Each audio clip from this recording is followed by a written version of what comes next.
ইতিহাসে গৰকা ঠাই তেজপুৰ। এই তেজপুৰৰে এয়া বিখ্যাত মহাভৈৰৱ মন্দিৰ। প্ৰত্যেকজন মানুহৰে নিজৰ জন্মস্থানখন অতি প্ৰিয় হয়। সেইদৰে তেজপুৰো মোৰ প্ৰিয়, যিহেতু তেজপুৰ মোৰ জন্মভূমি।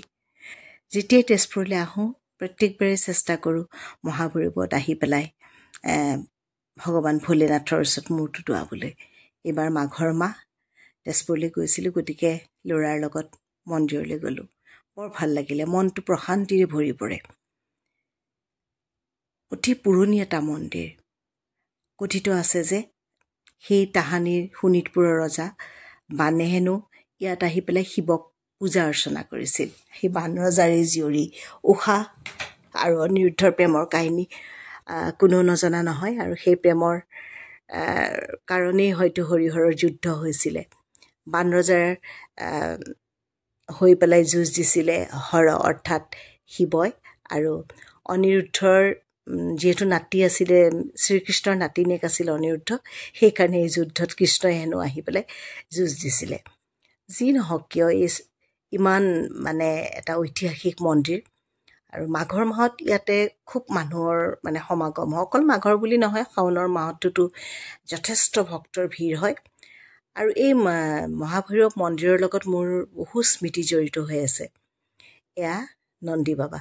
মহাভৈৰৱ মন্দিৰলৈ আহিলে পূজা অৰ্চনা কৰাৰ পিছতে এই নন্দী বাবাক আহি পেলাই সেৱা জনায়। প্ৰত্যেকেই জনায়, ময়ো জনাইছোঁ।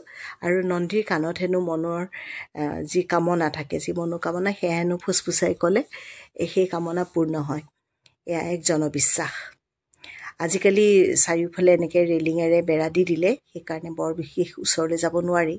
তথাপি দূৰৰ পৰাই তেওঁৰ চৰণত মূৰটো থৈ মনৰ কামনা সিদ্ধি হ'বলৈ ঈশ্বৰক প্ৰাৰ্থনা জনালোঁ। ভাল লাগিলে মন্দিৰলৈ আহি। সৰুৰ পৰাই মানে এই মন্দিৰটোৰ লগত বহুত স্মৃতি মানে বিজড়িত হৈ আছে।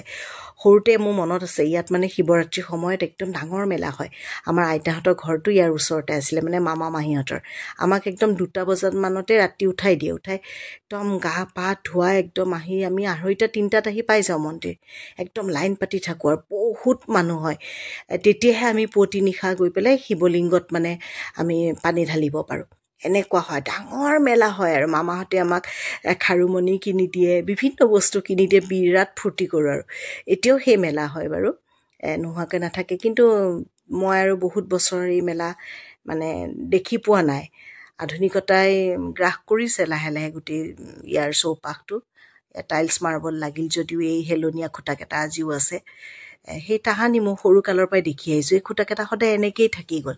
এয়া মানে একদম অতীতৰ পৰাই চলি অহা এটা হেৰি। আৰু চাকি বন্তি ধূপ ধূনাৰ গোন্ধ চাৰিওফালে বৰ ভাল লাগে। ল'ৰায়ো মানে ফটো একপি উঠিলে। আৰু ইয়ালৈ বিভিন্ন ঠাইৰ মানুহ, অসমৰ বিভিন্ন ঠাইৰ মানুহ ইয়ালৈ আহি থাকে। আৰু চাৰিওফালৰ পৰিৱেশটো গছ গছনিৰে ভৰা। যদিও মানুহৰ সমাগম হয়, তথাপি কিবা শান্তিৰ পৰিৱেশ চাৰিওফালে। বৰ ভাল লাগিলে মন্দিৰলৈ আহি পেলাই।